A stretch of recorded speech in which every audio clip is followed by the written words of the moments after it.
Un certain nombre de cryptos sont en train de chercher leur plus haut historique. On a Zcash qui est en train de frôler les 900 $, 850 $. Je vais vous parler de ça, de l'ETF qui arrive, Zcash. On va aussi parler d'Hyperliquide. On va parler de stratégie qui continue de lever des fonds, pas forcément d'acheter du Bitcoin, mais continue de lever des fonds. Du nouveau sur Coldcard, vous savez, le hardware wallet qui s'est fait hacker. On va aussi parler de Solana, un changement dans les tokenomics à venir. Plein de choses à vous dire. Bonjour à tous et bienvenue sur Crypto Flash, la chaîne de l'actualité crypto. Au niveau du BTC, on frôle les 80 000 $, plus 25% en une semaine. Ethereum, plus de 2500 $, 32% de hausse en une semaine. XRP, 50% de hausse en une semaine. Hyperliquide, 36%. Et Hyperliquide, c'est vraiment notable parce que le plus haut historique a été dépassé pour Hyperliquide. Regardez, on peut le voir ici. Hyperliquide, plus haut historique, il y a environ 15 heures, a été atteint. Donc c'est vraiment une bonne... Même j'ai envie de dire 80 $, on est au-dessus de tout ça. Donc on est au plus haut historique. Bref, Hyperliquide, c'est incroyable ce qui se passe. Il y a dans quelques jours l'activation des nouveaux revenus qui vont être générés grâce à l'USDC qui a sur Hyperliquide. Donc, il va entraîner un buyback. Ça en va rajouter entre 150 200 millions de dollars par an de revenus pour Hyperliquide. Donc, c'est assez énorme ce qui est en train d'arriver sur le jeton Hyperliquide. Mais je voulais commencer par vous parler de Zcash. Regardez, Zcash, 864 $ pour Zcash. Une hausse incroyable pour ce jeton. 69% en une semaine. Regardez, clairement dans le top 10 des cryptos, c'est celle qui a le plus augmenté en une semaine. On peut même aller top 20, j'ai envie de dire, même plus. Regardez, top 30 des crypto-monnaies. Il n'y a aucune crypto qui a fait mieux que Zcash en une semaine. Il faut aller à la 39e place pour trouver Pump.fun qui fait mieux que Zcash en une semaine. Pump.fun aussi, ça a très bien performé. Je ne vais pas en parler maintenant, mais voilà, vous pouvez voir aussi l'augmentation assez énorme qu'a connu le jeton Pump.fun. Mais là, je voulais vous parler de Zcash. Donc, c'est énorme ce qui est en train de se préparer. Beaucoup de volume sur cette crypto. Cette crypto aussi va avoir un ETF qui devrait arriver bientôt. L'ETF Zcash de Grayscale, ils sont en train de préparer tout ça et ils ont encore fait des modifications à leur demande et ça ne devrait pas tarder à sortir. Zcash, au final, c'est quoi Zcash? C'est une crypto-monnaie vraiment similaire au Bitcoin. Ça ressemble beaucoup au Bitcoin. On est sur du proof of work. Mais en plus, il y a cette couche de confidentialité en plus optionnelle qui est disponible. Et du coup, ce qui fait que Zcash n'a pas été interdit de pas mal d'exchanges parce que justement la sécurité est optionnelle. Donc il y a toujours un moyen de réaliser des transactions transparentes, j'ai envie de dire, comme pour le Bitcoin, ce qui pose moins problème pour les exchanges parce qu'ils peuvent vérifier l'origine des fonds, l'origine des wallets, etc. Et c'est assez accepté. C'est l'une des forces en fait qu'a Zcash, c'est que c'est pas confidentiel par défaut comme peut l'être Monero. Personnellement, avec la culture cypherpunk et la culture de privacy par défaut, je préfère Monero pour faire on va dire des transferts confidentiels. Mais Zcash a cette option qu'il y a l'option confidentialité, mais vous avez aussi l'option de faire des virements, des transferts lambda, comme sur le Bitcoin, comme sur l'Ether, qui sont pas vraiment confidentiels. Donc l'ETF arrive. Il y a aussi l'aspect technologique, vraiment la technologie utilisée pour rendre les choses chiffrées sur Zcash, c'est l'une des meilleures technologies. On parle des technologies zero knowledge, contrairement à Monero qui utilise autre chose, mais on a pu le voir, il peut y avoir des bugs sur Zcash, comme il y a eu il y a quelques temps, et qui a entraîné en fait un bug qui faisait qu'on ne pouvait pas savoir si un attaquant avait exploité le bug pour créer énormément de jetons Zcash. Donc bon, voilà, il y a des points positifs, des points négatifs. Avec le recul, en fait, je comprends pourquoi cette technologie n'a pas été intégrée par défaut sur le Bitcoin, parce que le Bitcoin, ils veulent vraiment une technologie qui soit bien robuste, bien sécurisée, qui ait fait ses preuves. Et quand Zcash a été lancé, la technologie Zero Knowledge venait de commencer, donc c'est tout à fait normal que ça n'a pas été intégré directement sur le BTC.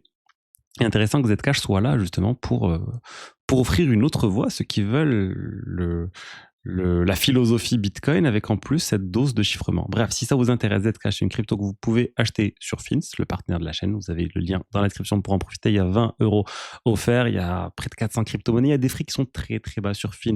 C'est un broker, donc ça va chercher la liquidité. Là, le meilleur endroit en fait où acheter et vendre vos cryptos.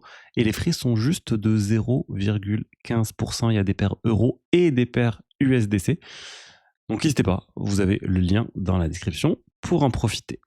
Ensuite, on a eu un piratage. On a eu un piratage dans la DeFi de Term Finance, piratage de 8,5 millions de dollars. C'est encore un hack. Il y en a pas mal ces derniers temps. En fait, on n'est pas sur un hack de smart contract, mais une manipulation de la gouvernance. Il y a un attaquant qui a acheté suffisamment de jetons pour être majoritaire et pouvoir faire passer les votes qu'il voulait, et ensuite il a pris le contrôle des votes. C'est un problème lié à la gouvernance. Moi, honnêtement, je préfère les protocoles où il y a quasiment pas de gouvernance, où la gouvernance est extrêmement limitée. Un protocole vraiment immuable où en fait vous n'avez pas de risque, ce type de risque-là, parce que dès que vous avez un jeton qui donne des droits, eh ben, il y a quelqu'un qui peut venir acquérir beaucoup de jetons, et la plupart des gens qui ont des jetons ne votent pas, donc une petite quantité de jetons peut faire passer des propositions comme celle-là et prendre le contrôle, et ça peut poser problème. Heureusement, sur des gros protocoles tels qu'AV, on n'a pas cette problématique, mais on a pu voir même sur AV les problématiques associées à la gouvernance. On se retrouve avec une entité comme AV Labs qui a beaucoup de poids et qui peut faire passer les propositions qu'elle veut pour obtenir le plus de budget possible. Ensuite, on va parler de stratégie. Tiens, commençons par stratégie qui vient de vendre 2 milliards de dollars de jetons MicroStrategy, pas pour acheter du Bitcoin, mais juste pour accumuler du cash. Ils ont établi une autre réserve de 1,6 milliard de dollars, l'USDC Cash Pool. En plus de ça, ils ont en tout dans les 4 ou 5 milliards de dollars en plus disponibles pour acheter un jour ou payer les dividendes. Donc, ils ont énormément de cash disponible. Ils ont au moins 5 milliards. Selon mes calculs, on est plus autour de 6,6 milliards de dollars de cash disponibles par stratégie, qui pourront utiliser bien sûr pour payer les dividendes de STRC, pour faire des rachats de STRC. D'ailleurs, ils ont encore acheté dans les 136 millions de dollars de STRC, donc pour refaire monter le prix de STRC à 100 dollars.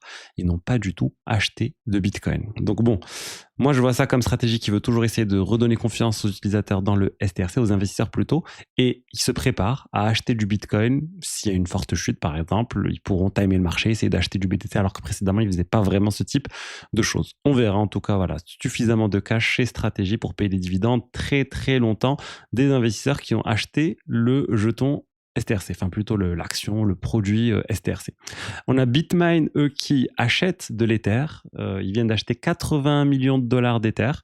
Donc voilà, ils continuent d'acheter à un rythme moins effréné qu'auparavant, mais c'est quand même un achat significatif qui vient d'être réalisé de jetons ETH. Ils ont toujours environ 4,8% de la supply d'Ether. Ils visent les 5% et ils vont arriver aux 5%. Pour moi, il n'y a pas de doute. Juste avec le staking, ils finiront par y arriver si bien sûr Ethereum ne change pas le taux de staking. C'est en discussion d'ailleurs actuellement. Ensuite, Coldcard. Vous vous rappelez de Coldcard, je vous en ai parlé de ce hardware wallet qui a été hacké. Ils n'avaient pas suffisamment d'entropie, c'est-à-dire que les wallets étaient générés, mais ils n'étaient pas suffisamment aléatoires. Et un attaquant, ou un groupe d'attaquants a réussi à voler plus de 130 millions de dollars. Là, ils ont publié une mise à jour de leur firmware. Et c'est assez intéressant ce qu'ils ont fait. Ils ont enlevé la possibilité de générer vraiment des seed phrases par le wallet en lui-même, et dans le sens où, pour générer une seed phrase, vous allez devoir insérer votre entropie. Insérer une entropie, c'est-à-dire insérer de l'aléa.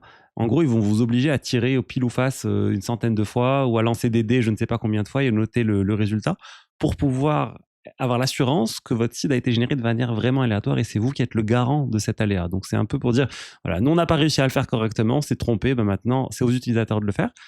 C'est pas une mauvaise chose, mais c'est compliqué. Imaginez, pour généraliser la custody, et même moi j'aime bien la self-custody, mais rajouter cette option, cette obligation de générer sa seed limite soi-même en lançant des dés, c'est quand même assez compliqué. Vraiment, on s'éloigne de rendre le BTC et la self-custody facile d'utilisation. On est en train d'aller dans l'opposé, quoi. Alors qu'on a Ledger d'un côté qui essaie de faciliter les choses, là on a Coldcard qui essaie de rendre les choses encore plus compliquées.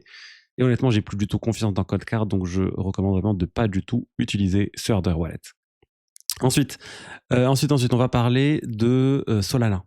On a trois nouvelles propositions sur Solana pour mettre à jour Solana et le réseau monétaire Solana qui est en cours d'être voté.